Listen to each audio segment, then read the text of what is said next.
Emma checked her phone for the third time as she pulled into the long gravel driveway. The job posting had been perfect house sit, a beautiful mansion for 2 weeks, excellent pay, and all she had to do was keep the place clean and feed 1 cat.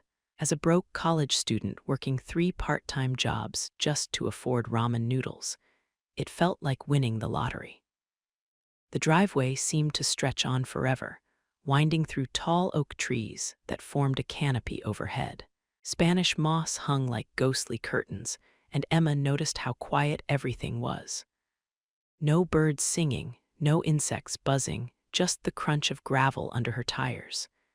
"You must be Emma," called an elderly woman from the front porch.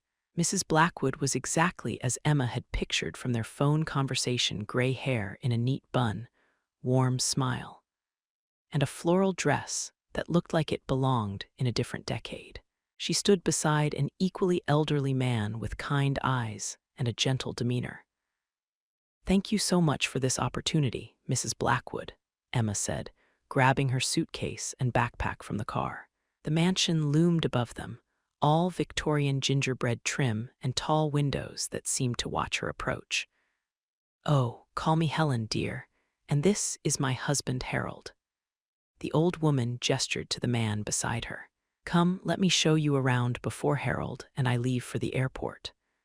Harold tipped his hat and smiled, but Emma noticed he didn't speak. Helen seemed to catch her questioning look.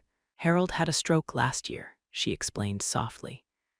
"He understands everything, but speaking is difficult now." The old woman led her through the front door into a grand entrance hall with a crystal chandelier that cast rainbow patterns on the walls and a sweeping staircase with an ornate banister. Family portraits lined the walls, stern-faced ancestors in formal dress, their painted eyes seeming to follow Emma's movement. The house was magnificent. Room after room of antique furniture, oil paintings, and thick Persian rugs that probably cost more than Emma's entire college tuition.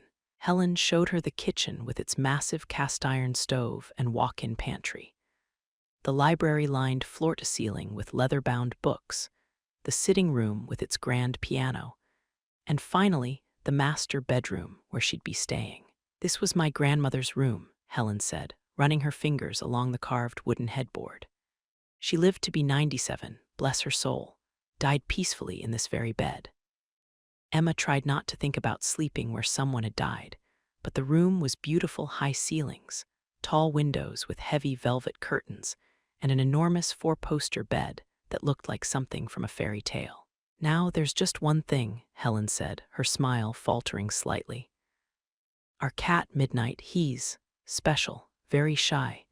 You probably won't see him much, but please leave food out every night by the kitchen door. He gets terribly lonely when we're away.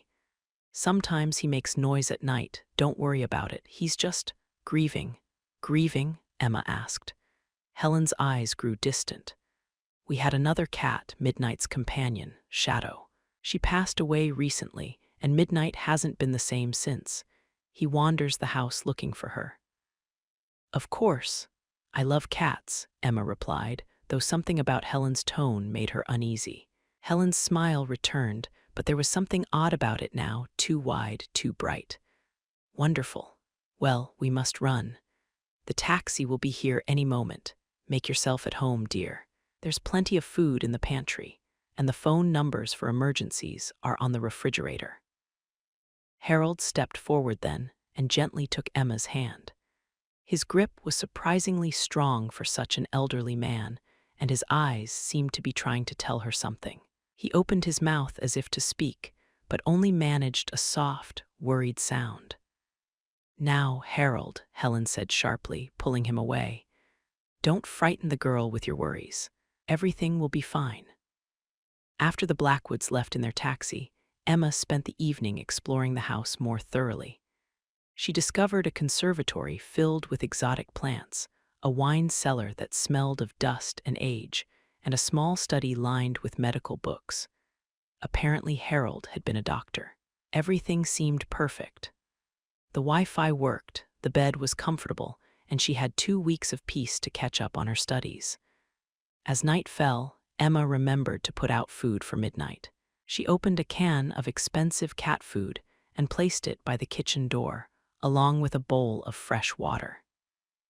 She waited for a few minutes, hoping to catch a glimpse of the mysterious cat, but nothing appeared. The first night she slept like a baby, lulled by the gentle creaking of the old house settling and the soft whisper of wind through the trees. But on the second night, everything changed. Emma decided to take a relaxing bath in the beautiful old clawfoot bathtub.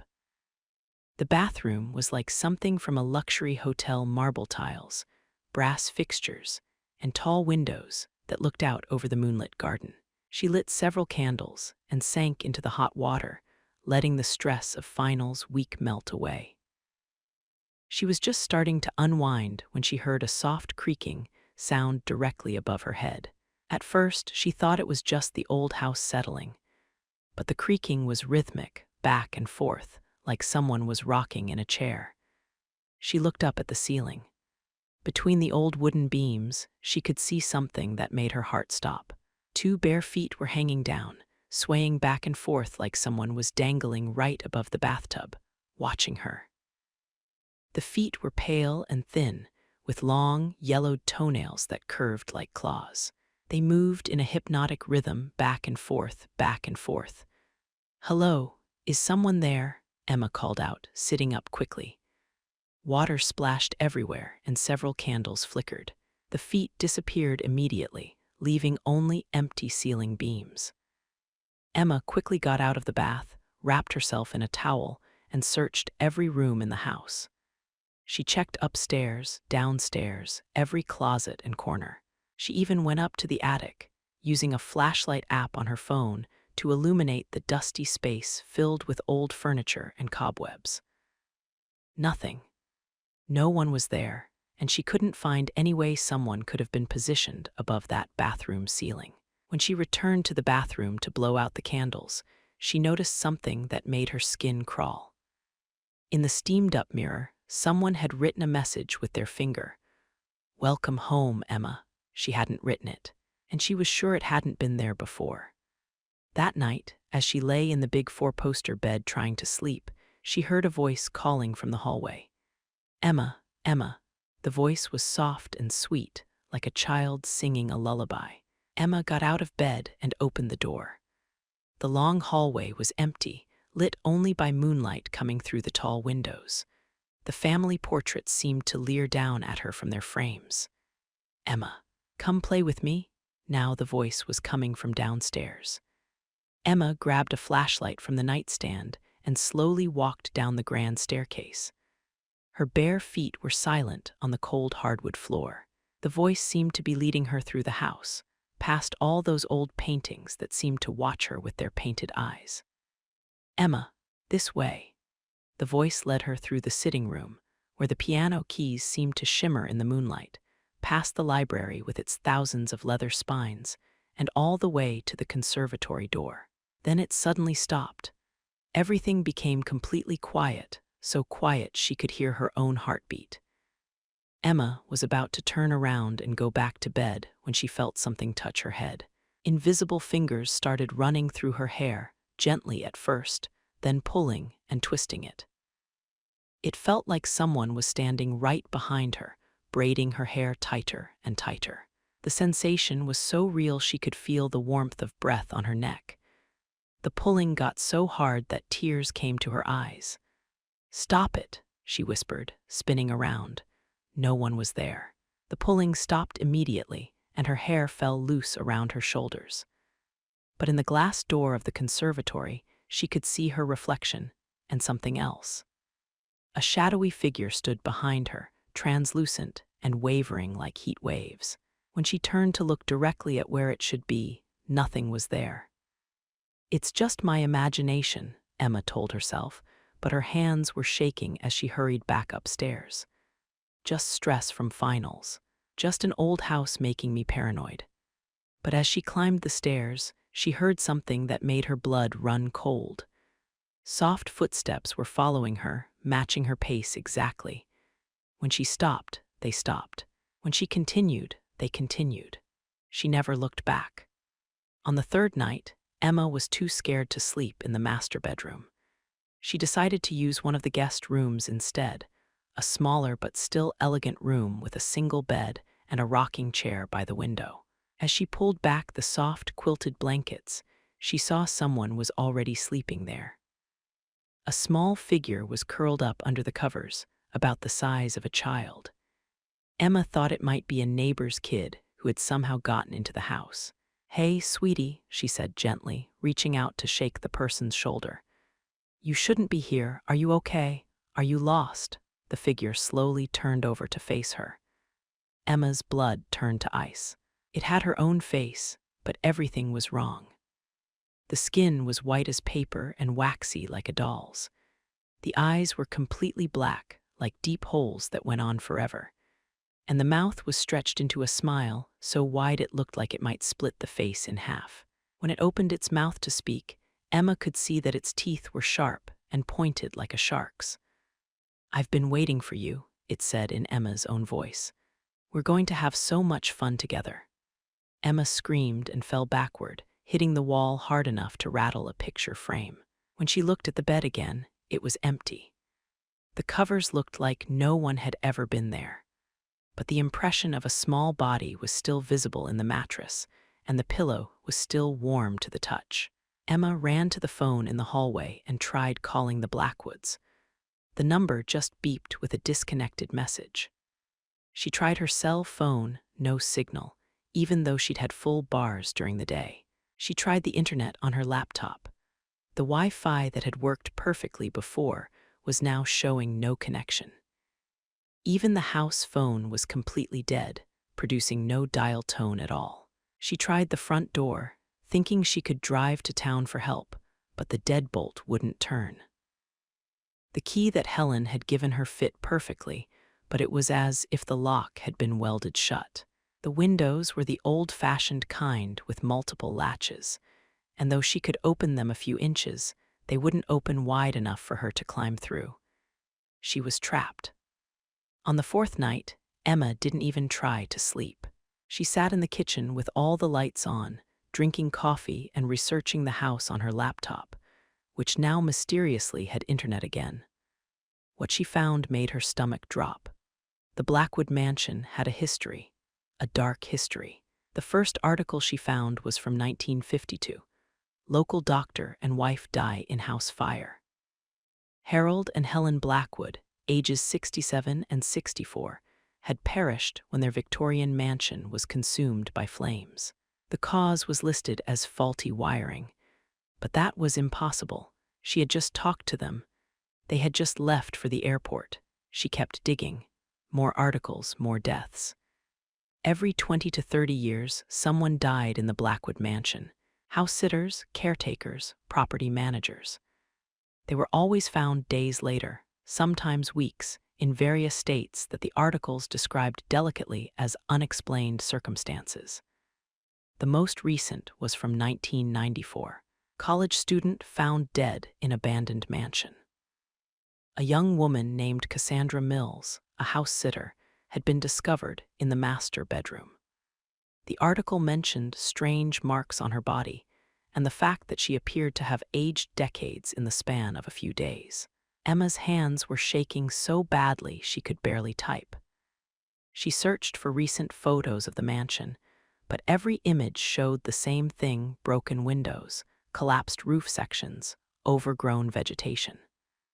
The mansion was abandoned, had been abandoned for decades. But that couldn't be right. She was sitting in it right now, and everything was perfect. Clean, restored, furnished. As she was frantically searching for more information, she heard slow footsteps in the hallway. They were getting closer and closer to the kitchen. Emma quickly turned off her laptop and grabbed a large kitchen knife from the wooden block on the counter.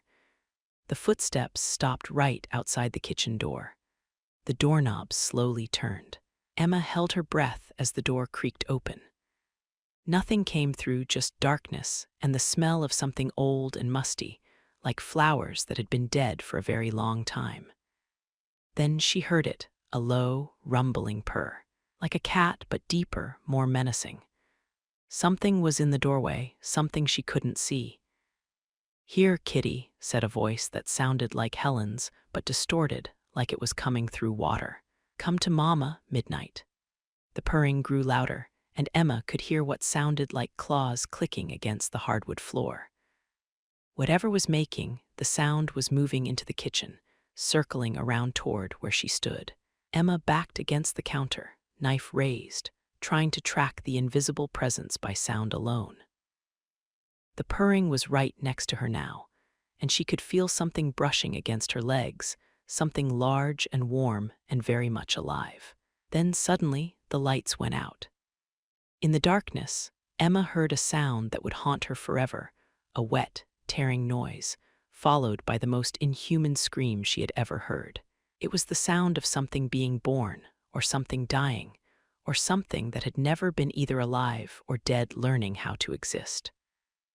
When the lights flickered back on a moment later, Emma was alone in the kitchen.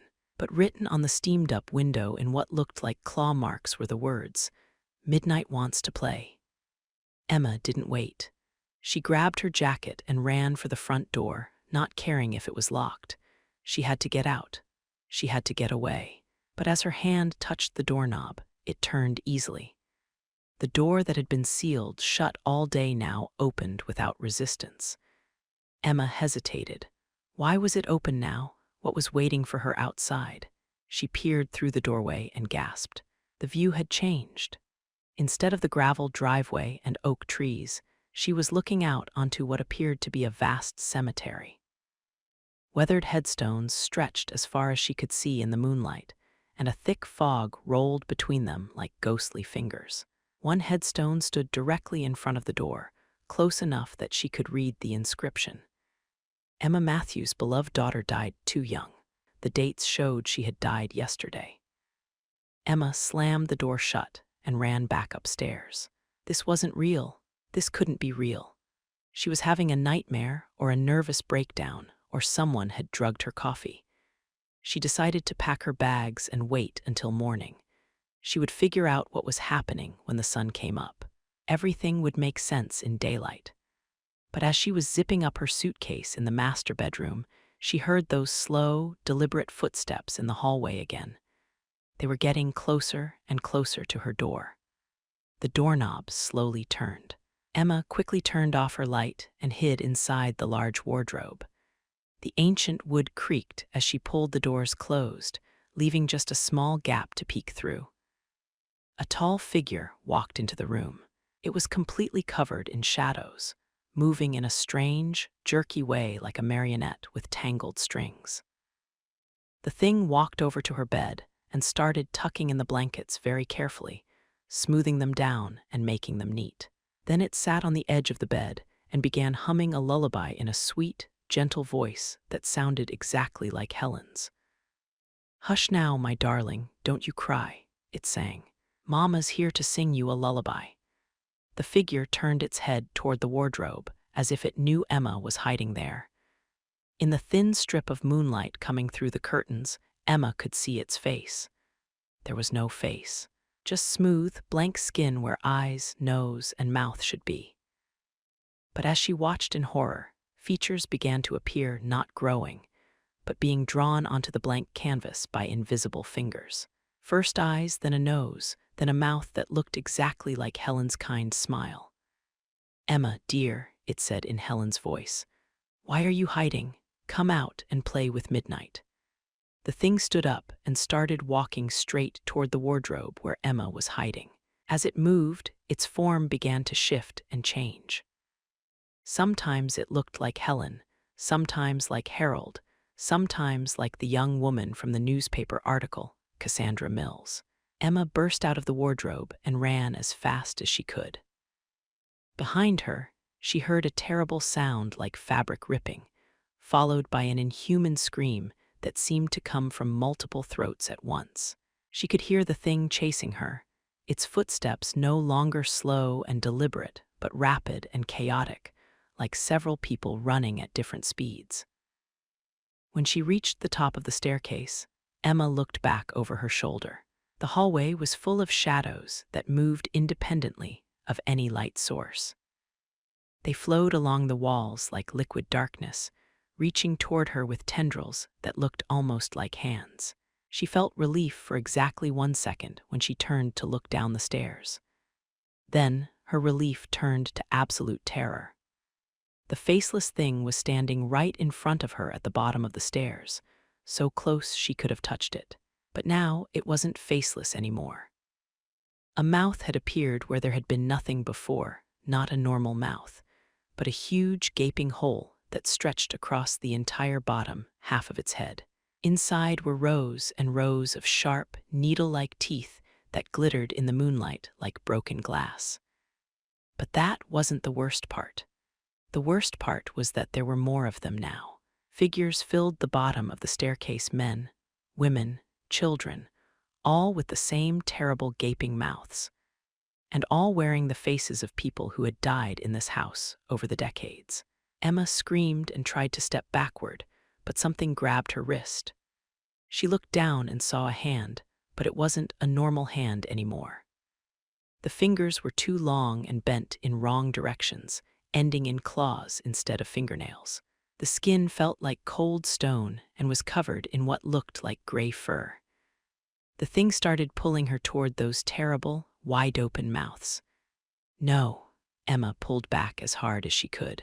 She could feel the fingers changing under her touch, becoming rough and scaly like a reptile. In desperation, she grabbed a heavy candlestick from the hall table and swung it at the thing's head. Her hand passed right through it like it was made of air. All of the figures laughed in unison. It sounded like breaking glass mixed with the crying of children. "Emma," they said, speaking in perfect harmony. Their voices included Helen's and Harold's, but also others, dozens of others. "I'd like you to meet Midnight." Suddenly, Emma understood. The cat she was supposed to feed, she had never actually seen it because it wasn't a cat at all. Mrs. Blackwood's strange smile when she mentioned how lonely Midnight got. Harold's worried expression and his attempt to warn her. The job posting that seemed too good to be true. The phones that didn't work. The house that looked abandoned in photos but perfect in person. "The Blackwoods," Emma whispered. "Where are they?" "They died 30 years ago in this house," the chorus of voices said, "along with their house sitter, and the one before that, and the one before that, and now you." Emma looked down at her hands. She could see through them like looking through frosted glass. Her whole body was becoming translucent, fading away like morning mist. "We get so lonely here," the things continued. Their mouths were closing now, and slowly their faces were changing to look exactly like Emma's own face. The isolation, the hunger, the endless waiting. "But don't worry. You won't be alone for long. The new house sitter arrives tomorrow." Emma tried to scream, but no sound came out. She was fading away, becoming see-through like a ghost.